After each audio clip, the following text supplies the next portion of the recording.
السلام عليكم ورحمة الله. أعوذ بالله السميع العليم من الشيطان الرجيم. بسم الله الرحمن الرحيم. الحمد لله رب العالمين، والعاقبة للمتقين، ولا عدوان إلا على الظالمين. وأشهد أن لا إله إلا الله وحده لا شريك له، إله الأولين والآخرين، وقيوم السماوات والأراضين. وأشهد أن سيدنا ونبينا محمدا عبده ورسوله، وصفيه وخليله وأمينه على وحيه. بلغ الرسالة وأدى الأمانة ونصح الأمة، وكشف الغمة، وجاهد في الله حق جهاده حتى أتاه اليقين. صلوات ربي وسلامه عليه وعلى آله وأصحابه ومن تبعهم بإحسان إلى يوم الدين، وسلم تسليما مزيدا. ثم أما بعد.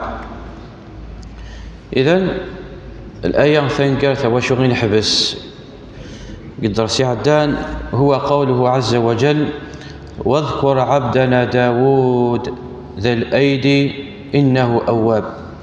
ونسفهم هذا شو معنى ذا الأيدي. نتأنم من بين التفاسير أنه ذا القوة، في كيس رب العالمين القوة، حتى أنه الدينار بالعالمين يعني والزالي في تسير والزالي في سيد. ومن بين التفاسير كذلك ذا الأيدي ذا الطاعة وذا العبادة، يعني ذا العبدي لان يجتهد العبادة، العبدي لان يجتهد العبادة.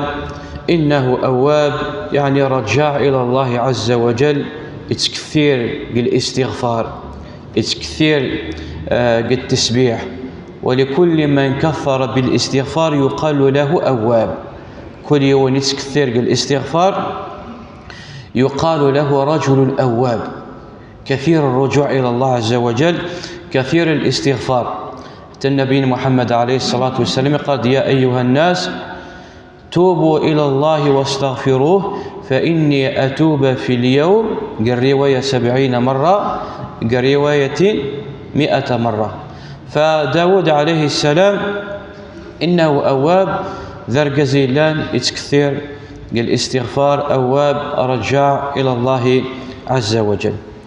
نظر بالعالمين كذلك في داود عليه السلام: إنا سخرنا الجبال معه يسبحنا بالعشي والإشراق، والطير محشورة كل له أواب، وشددنا ملكه وآتيناه الحكمة وفصل الخطاب.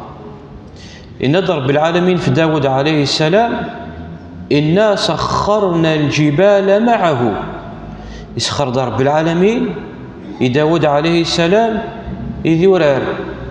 شو يخدم الوحي داود عليه السلام إذ ورارية؟ إنك ربي يسبحنا، تسبحن وحي داود عليه السلام. داود عليه السلام كان يقار محمد بن إسحاق: أوتي داود من حسن الصوت ما يكون له في الجبال دوي حسن، وما يصغى لحسنه الطير. إفكيسر بالعالمين داود عليه السلام حسن الصوت، إسعان الصوت. أسمار ذكر الزبور. داود عليه السلام إفكيسر بالعالمين الزبور: ولقد آتينا داود زبورا. أسمار ذكر الزبور الحسن الصوتي سكن في كيسر بالعالمين الصوت العالي. إذ ورار تسبيح ديالس، إذ ورار تسبيح ديالس. وقال: يسبحنا بالعشي والإشراق، صباح العشاء. ما راه ذكر داود عليه السلام الزبور، ما راه يسبح رب العالمين، ما راه يذكر رب العالمين، إذ ورار تسبيح ديالس. والطير محشورة كل له أواب. ولضيطت أسمار السليني داود عليه السلام يتسبيحنا يقرأ الزبور لحسن صوته وجمال قراءته وكثرة تدبره وخشوعه. إذ ورار تسبيح ديالس إي تطرز ديسلن إلا وزد جماع. محشورة يعني تحشر إلى داود. أزد نجمع نزد ضوير لك سفل وتسبيح وحيد داود عليه السلام. والطير محشورة كل له أواب، أي رجاع إلى ذلك الصوت الحسن. وكنيسنا نبينا محمد عليه الصلاة والسلام أبا موسى الأشعري رضي الله عنه اسمي غيسيس لا يقرأ القرآن نسيا أبا موسى لقد أوتيد مزمار من مزامير آل داود، يعني غيف كيك رب العالمين حسن الصوت أكني غيف كان رب العالمين داود ذي الأهل ينس الميزين. فكان من ميزة داود عليه السلام يثمر أنه غيف كيس رب العالمين الصوت العالي. فمن هذا الصوت إذ ورد تسبيح نديدس، الوحوش تسبيح نديدس، إيطاط تسبيح نديدس، أي واحد أي مخلوق أذي السل قراءة داود عليه السلام ناغ تسبيح داود عليه السلام إلا وذي سبح ديدس. أمشي هذي سبح ديدس ورنا علي مارا، ولكن علمي مثل حاجة كان يبين يقصد رب العالمين كل مخلوق قلقاعة يخلق رب العالمين ذا قلقاعة إلا وين يتسبح ربي، إلا ويتسبح ربي. نكني كانس العباد كان يستكبرون في رب العالمين، العباد كان يستغنى في رب العالمين، لأنه السنة حقيقة العظمة من رب العالمين. أما المخلوقات يتم سنن ذا شو ذي القيمة ذا شو ذا العظمة رب العالمين تسبحنا رب العالمين لكن دين رب العالمين. وإن من شيء إلا يسبح بحمده ولكن لا تفقهون تسبيحه.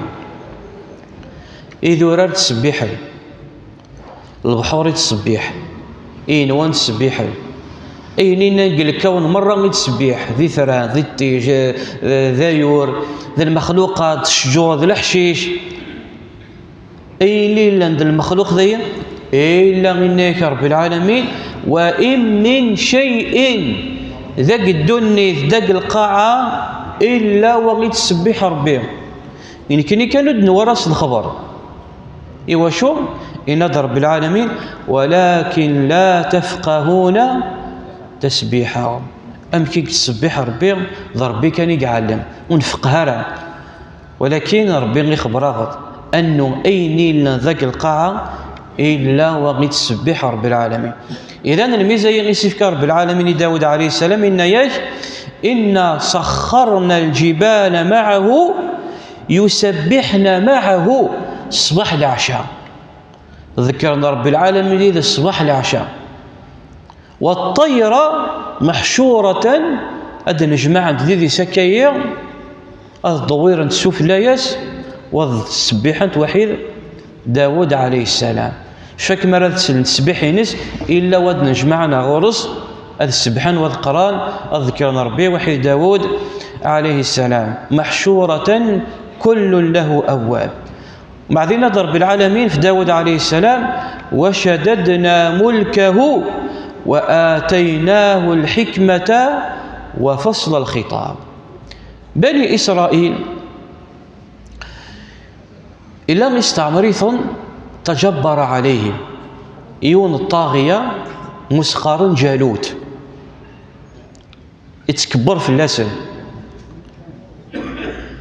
الناس كني دينا رب العالمين سورة البقرة ألم تر إلى الملأ من بني إسرائيل من بعد موسى إذ قالوا لنبي لهم ابعث لنا ملكا نقاتل في سبيل الله. وكنا أننا ضد الطاغية في سبيل الله. قال إن الله قد بعث لكم طالوت ملكا وقال لهم نبيئهم إن الله قد بعث لكم طالوت ملكا. شيعة رب العالمين طالوت ملكا. كرنا نروح نذر نغم دي ذنسن الفئة جبذني ما ننسن من الضعفاء الفئة غيطن النغن وحيد طالوت عليه السلام ضد هذا المتجبر من بينهم داود عليه السلام. داود عليه السلام اللي تحت حكم طالوت عليه السلام ولاش فلاس النبي اللي تحت حكم ملك من الملوك لن يعني إصلاح. ذيك المعركة قتل إغ داود جالوت، وقتل داود جالوت. من بعد من موت طالوت وحيد ذريانيس إفكيس رب العالمين الملك اللي يقلي داود عليه السلام. وآتيناه الملك وقتل داود جالوت وآتاه الله الملك والحكمة إلى آخر كلمة رب العالمين سورة البقرة. إفكيس رب العالمين الملك داود عليه السلام. أي ملك ذاك الدنيث إلا ويزول، لكن يدنا رب العالمين قل اللهم مالك الملك تؤتي الملك من تشاء وتنزع الملك ممن تشاء. شكي والذي يسعى ذاك الملك إلا غيتكسيف رب العالمين وتفكيثي وين يبغى. ولكن الملك داود عليه السلام إنك رب العالمين وشددنا ملكه، يعني ثبتنا ملكه، نقويس الملك ينس. شددنا ملكه يعني ما ديري الحاجه مثلا دليني غير الوير تشوى تحت استخدمت دليني غادي حث نشد زيت الحاجه في الوير خاميك تشوى تحت استخدمت انا حث نشد. وشددنا ملكه قوينا ملكه وثبتنا ملكه. يحفظ صار بين الملكينس، يقوي صار بين الملكينس، حتى أن من ملكه من شدة ملكه أنه يحرسونه في محرابه 33,000 جندي في اليوم. إقاس 33,000 جندي غير في عاسين كثبورتينس. إقاس أضروح نويكي غداس نويكيتو في كيسر بالعالمين الملك مقر، ملك عظيم يون ورزمير أسكس الملك النيا يقوي صار بين الملك ينس يثبتصر بالعالمين الملك ينس. ومدن إن ضرب العالمين وآتيناه الحكمة. نفكيز الحكمة بمفهوم أكنيس قارون بمفهوم شامل جامع يسعى عدة معاني. وقولات نسفهم شو معنى الحكمة ذي، نسفهم شو معنى الحكمة بصفة عامة. الحكمة بصفة عامة هو الوضع الشيء في مكانه. يقال إنسان حكيم، رجل حكيم الذي يضع الشيء في مكانه ويضع الشيء في وقته ويقول الشيء في وقته. ذي العبدي لن يتزن، ذي العبدي لن يفكيصر بالعالم من الحكمة يسرسي لحوايج مكانيس وقبل غادي يهضر هذه السنين غادي السطر وما إلا غادي يهضر كل وقت. لكن يغيسف كان رب العالمين لقمان عليه السلام ما يسمى بلقمان الحكيم. ولقد آتينا لقمان الحكمة في كيسر بالعالمين الحكمة. وندر بالعالمين ومن أوتي الحكمة فقد أوتي خيرا كثيرا. العبدي لن في كيسر بالعالمين الحكمة إفكيس الخير ضم قران، بمعنى إفكيسر بالعالمين الفهامة ذي العقل ذي الرزانة وري استعجيلارا وري حمقارا إفكيسيليس يسنى ذي هضر ذا شو راضي يهضر أو قراضي يهضر. وين العبدي لنا مية انظر ذي روح يفرو ثيلوفا ما يكشم يا ريخسي ما تفرو ما إلا فعذا ثيرة الدار تفرو أي حاجة سوى ولا كيقنع إفكيسر بالعالمين الحكمة. ثي من بين معاني الحكمة الصواب. العبدي لنا ما يهضرد ذي الحق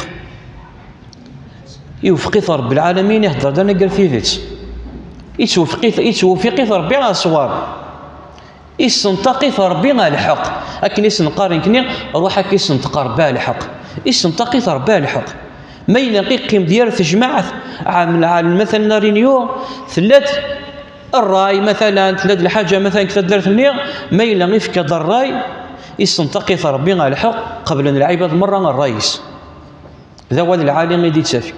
الحكمه بمعنى الصواب، وقيل الحكمه بمعنى السنه. كنيسنا رب العالمين النبي عليه الصلاه والسلام كيس رب العالمين الحكمه. وقيل بمعنى الكتاب، وقيل بمعنى النبوه، وقيل بمعنى العدل.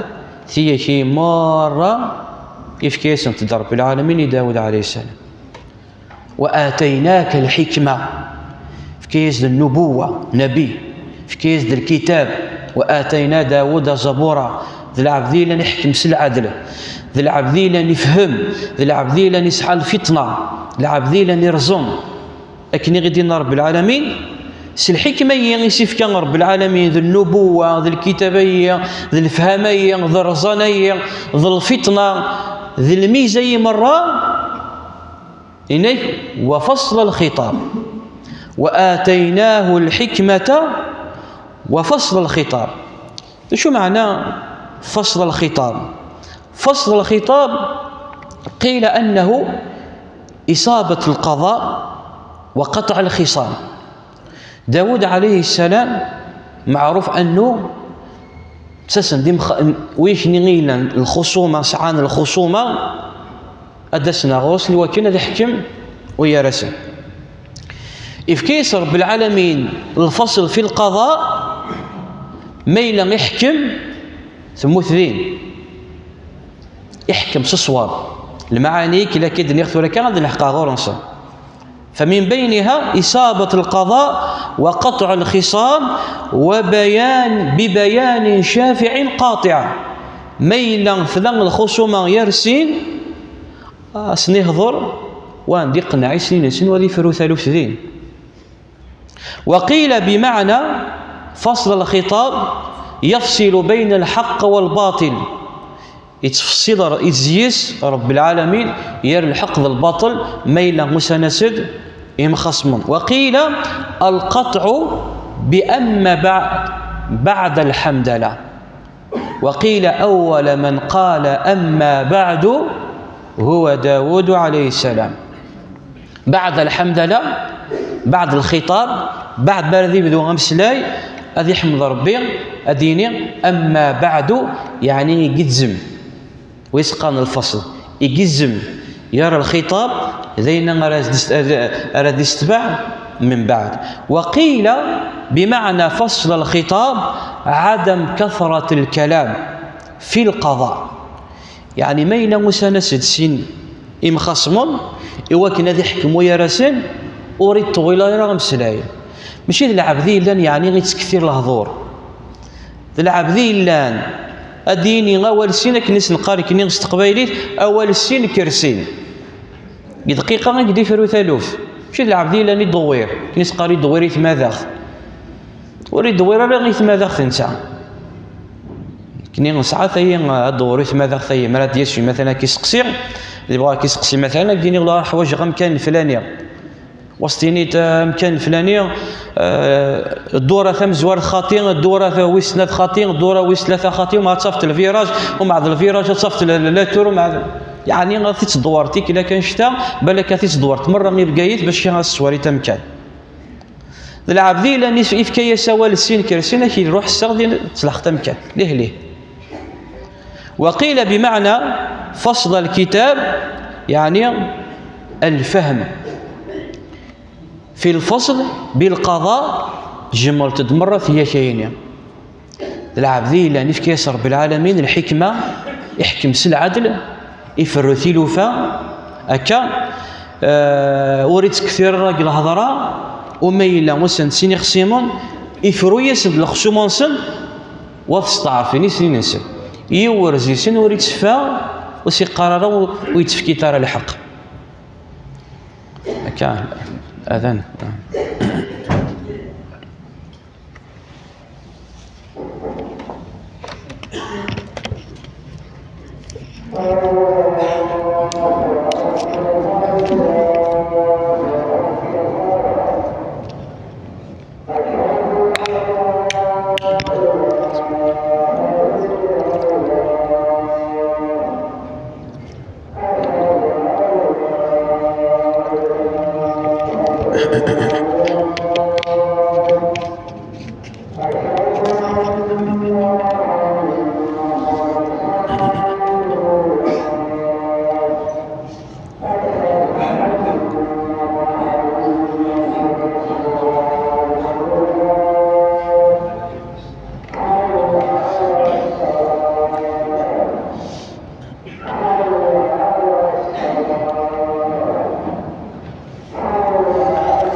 بسم الله والصلاة والسلام على رسول الله، أما بعد.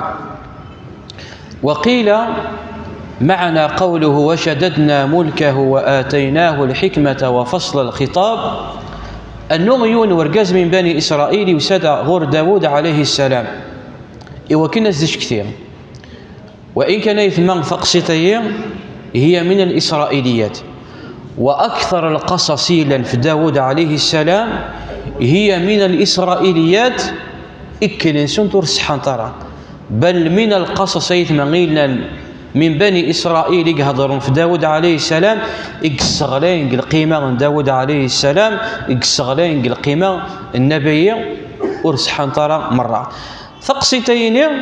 وإن كان هي من الإسرائيليات إلا أنه سيدنا كان كعرضا، وهو أنه يون ورقاز من بني إسرائيل يسدى داود عليه السلام إسعان الخصومة نسا واحد يون ويغي وشرست فونسين يسدى داود عليه السلام إناس ثنويغي وشريث فونسين ويغا تحكموت ويرانا شو سيدنا داود عليه السلام الناس سكوينك دراس الخبر شد اللي من بني إسرائيل هو أنه داود عليه السلام رب العالمين يفكيس الحكمة وفصل الخطاب كان يفرثلوا فذين، ولكن تقسيطيا وين سيدكيا أسكويان إنك داود عليه السلام يوحيز ضربيا يوكنا ذين غرقزني يسيننا كن أذين المدعي وين يديو سنكن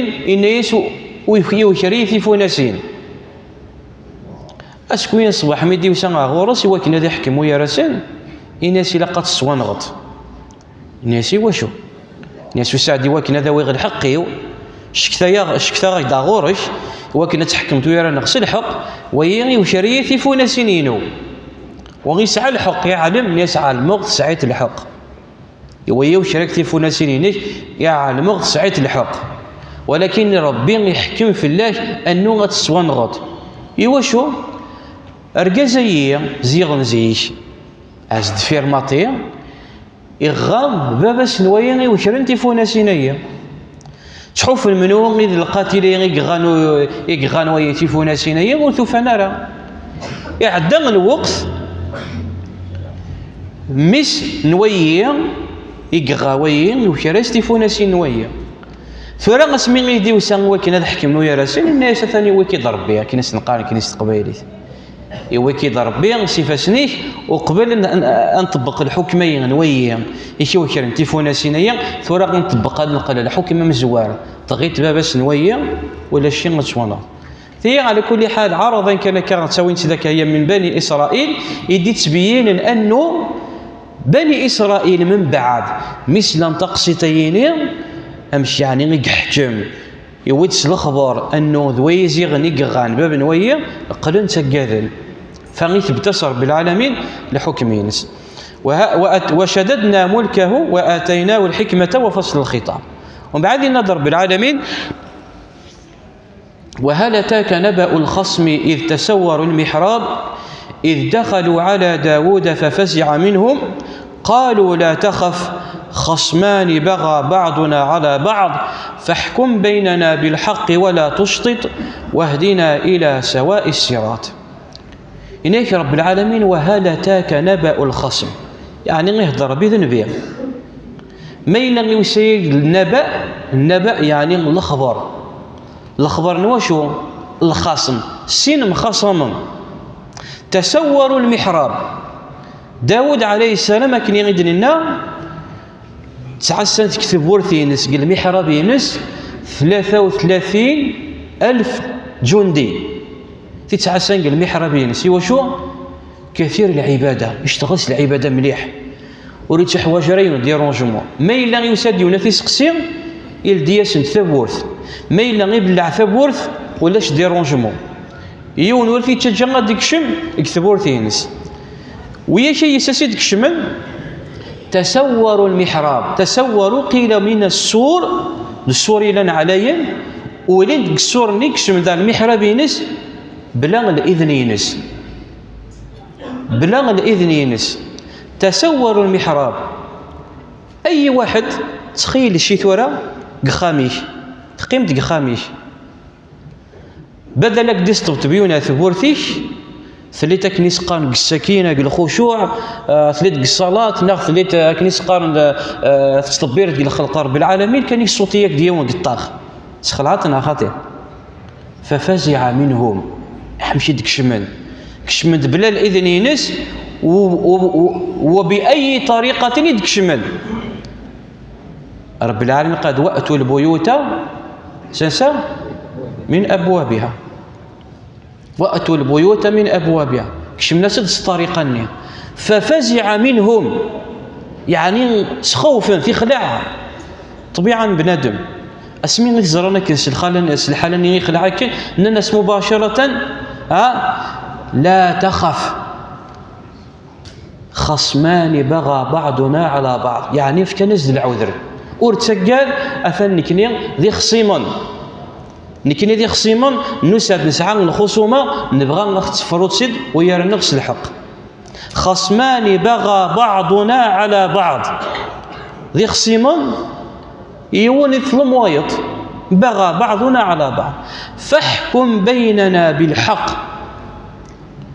ومن بعد كانت النصيحة سوا شو النصيحة هي إواكن ذي حكموا يا رسنس الحق ذي حكموا يا رسنس العدل فاحكم بيننا بالحق ولا تشطط معنى لا تشطط لا تظلم ولا تجور حكموا يا رسنس العدل الحق ورتميل لا تشطط لا تميل ورتميل يون زينه ورظلم يون زينه حكموا يا رسنس العدل كان كل يولد في كاز الحق واهدنا إلى سواء الصراط واهدنا إلى سواء الصراط الهداية بغض حبس غضية شوية الكلمين الهداية باش كنفهم شنو المعنى المقصود هي واهدنا إلى سواء الصراط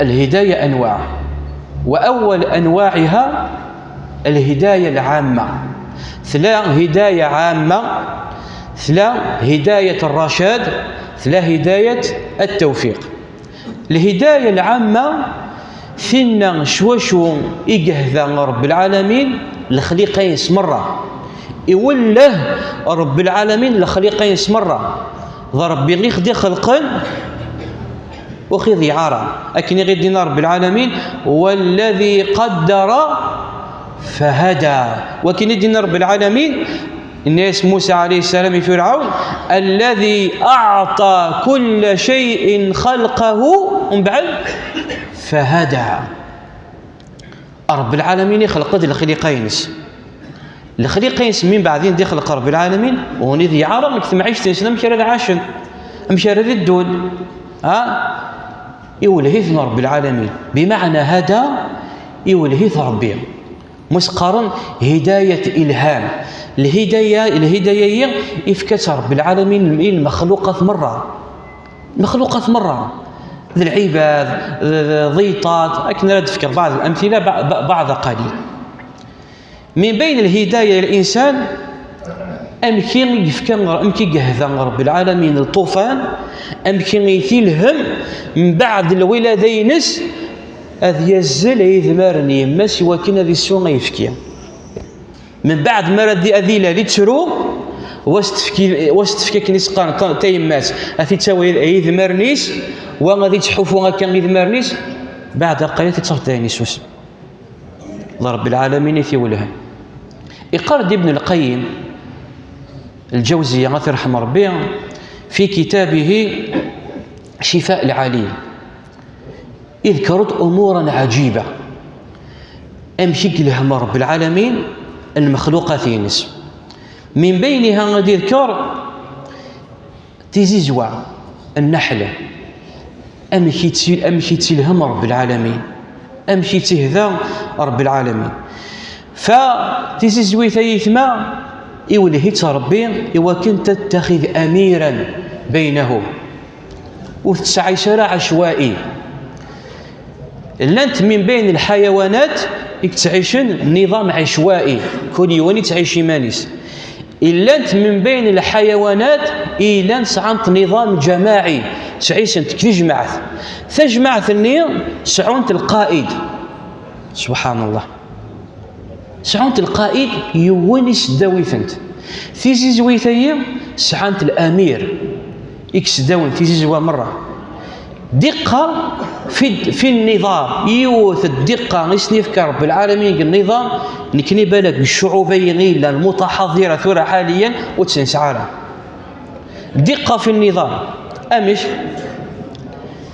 يوث ليكيب فريق اكتعسن الملكة ولا تفارقها ثلاث ليكيب نتزيزوا تعسن تنقال الملكة جامي تفارق نتيك الملكة يون الفريق يطن شنو عين تدش مع كشمعني غير لانا كي تزوا تعسن شنو عين يثيد الفريق يطن ليكيب يطن سنيت وين الخلايا إلا نكشمعني ليكيب يطن دا شو خدمت تفاغن تيروك نروح انت الداوينت الماكلة ليكيب يطن من الحراس دا شو يتعسى دا شو يخدم شنو المهم نسن المهم نسن ما ينوفا ديوث تزيزوا إلا البطالة سفينيانت تتكاسل عن العمل دا شو راس خدمن أسن جماعة أتسكوبين وتغل إيوا شو باش كوث السيوي طارثي فينيين تينس أو يشيطن. سبحان الله. يقال ابن القيم رحمه ربي وإذا العالم يثما شوف ذا العالم إلا يعدى فلان غثوركية 7 القرون باش كتعلم ما ذا العالم يعدى فلان 7 القرون ماشي ذا العالم إلا مثلا مهتم بالطبيعة عالم يعني كنيس قارن من علماء الإسلام ثورك الوقت غثوركية نسنيت مرة من بين إلهامها مرض روح أنت تعدين تصنع تشمعني تصنعها متساوية وسداسية الأضلاع حتى يتماسك. شو دينا؟ كأنها قرأت كتاب إقليدس. تعرف منو إقليدس يتما؟ منو إقليدس عالم من علماء الهندسة. إني كما كن قرنت الكتابية أمشي راد تصنع أنت خامن نسد. وهي غيثما فيما يخص النملة. النحل عفوا. بالك صباح قرأت النمل. نعم.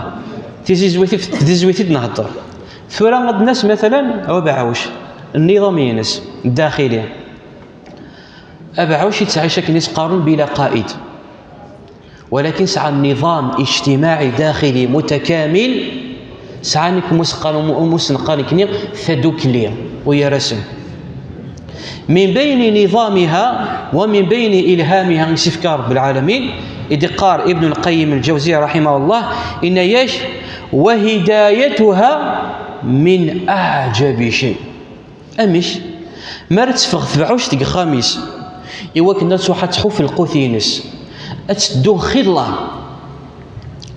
الله إوا كنا تروح تشوف أتفد القوثينس ما تفد القوثينس أثي ترفذ ما راه ترفذ أبريد أرى تعدي أرى تكتزيس ذاك الدار تكسر في ذمان إلا وثي تسكد حاشا مثلا تلحقده الخميس من بعد مرة تروح تحوف تدور وستري عالم الخميس ثي من بين هدايتها سبحان الله اسمر هذه لين الماكله اللي يتجمع داك انت بزي ما تبغي ما تروح بالك الا ويكني قرو ماركينا كنشتهي بالك الا ويكني سنه كنشتا اسمر هذه لين الماكله ينس مرات تجمع هذه الماكله يتجمع داك ما الا ثوفان الحب النير ذا الحب الا نزمر هذا عاود ديمغي يوم بيت شو راس تخدم اثي تسكوبي وندو تفلقه فلقتين باش كنتي تعاود راه ديمغي مرة ذي بزي ما إلا يعدى غي بزي تبزي الماكلة اللي شو راه تخدم أتعاس إلا نفغد هكا غي تيجاكا أتشوف غد الماكلة اللي مرة برا وثي تفسر هكا غي تيج إوا شو باش كوري عفنا راه يعفو ربي باش كوري عفنا راه منو يسحفت ليك إلا كان شتا تقرا قل البريمير قل سيكسيوام قل ليسير ناخ راه الشهاده تساقس عاق الجامعه والقرار يولهي رب العالمين إلهام تيسقان الهداية العامة. يقرر ابن القيم الجوزية كذلك: ومن الذي ألهم وهدى أنثى الفيل عند ولادتها. أنثى الفيل مرت عدين تروح أتارو، هي من بين الحيوانات التي تلد واقفا. الفيل يثمى وريد تارو راه مستغيمي تيتارو كنشو بديت اشو راه تروح تخدم مرة تروح تارو تروح تعنا غمان أمكان دامان أتارو ذي إيوا شو باش كما راه يغلي وريد تغلير وريد ترتقى في القاع، وإنما غادي يغلي غادي ترتق كامان. من هو يتسدي هذا؟ رب العالمين. ومن الذي أهدى الذئب؟ وقس على ذلك. لو كان نكمل كان يثمى والله ما نحبس، لو كان نكمل كان نحط الصبيح تربيه أتقيمت كان قد سبحان الله. ومن الذي أهدى الذئب إلا ينام بإحدى عينيه. نكني نقرس القبائل إجانا مشن تتعسى تتعمو نهضري تكايا تتعسى تتعمو أكا إجانا مشن أسمرت سين تطير وتعسيني أسمرت عيون ثيا تروبوزي ثيا الدين دي ثيا هذه استعفو ثيا. ولهذا قيل في الذئب: والذئب الذي ينام بإحدى مقلتيه ويتقي بأخرى المنايا فهو يقظان نائم. الذئب يثمى ينام بإحدى مقلتيه يعني سنة الونن إقال سنة الونن، ويتقي بالأخرى يوث تعسى يوثتين فهو يقظان نائم. إلا وين يكزمن كني غيثمان كني الطبيعة نغاكاس لعب ذاك أتينط وتتعصد محال. ثيغ في كيسر بالعالمين يوشن ثيغ الهداية العامة. الهداية ويسنات باش كون طويل غرا في اللون هي هداية التوفيق. من يهدي الله فهو المهتد ومن يضلل فلن تجد له وليا مرشدا. وين يهدى ربي إهداثي يوفقي رب العالمين ويتوفيق من الله عز وجل. وين معنى الهداية؟ والهداية غيتون هي هداية إرشاد.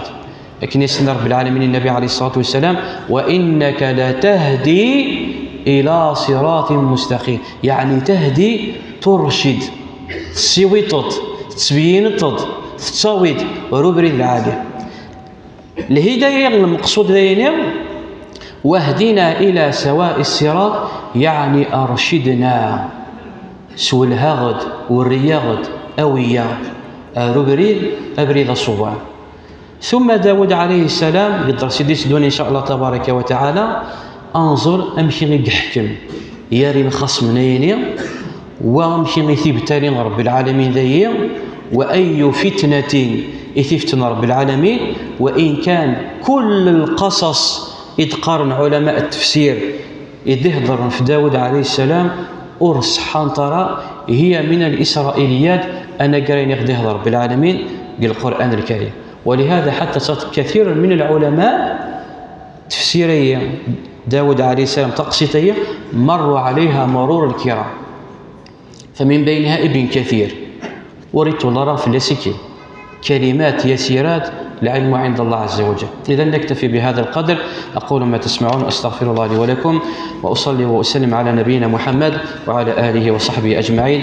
عدد اللغة ذكر غيث مثل كان الجمعين يدي سدون يثما وسهو ثارة الصرف ممنوع الصرف دي ورقتين كان كم يبارك ربي إن شاء الله الذي ينفع بزيون إن شاء الله وأهديه رب العالمين إلى سواء السبيل وبارك الله فيكم.